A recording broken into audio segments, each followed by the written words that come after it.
Hello everyone, in this video I'm going to show you how to lock a sheet in Google Sheets.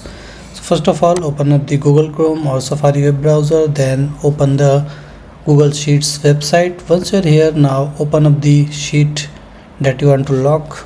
So I'm going to open up a simple sample sheet here, annual calendar. Okay, now once you open your sheet, then click on data in the menu bar, then click on protect sheets and ranges. Now click on add a sheet or range. Now enter a description just like this. Okay, you can simply enter a description here. Now click on sheet, click on the year, so you can select here. Okay, and then click on set permissions. Now show warning when editing this range, and you can also restrict who can edit this range.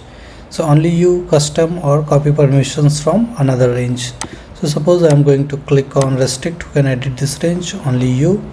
Click on done, and this is how you can lock the sheet. Now only you can edit it. So this is how easily you can do it. So thank you for watching the video. Please like it and subscribe to my YouTube channel. Thank you.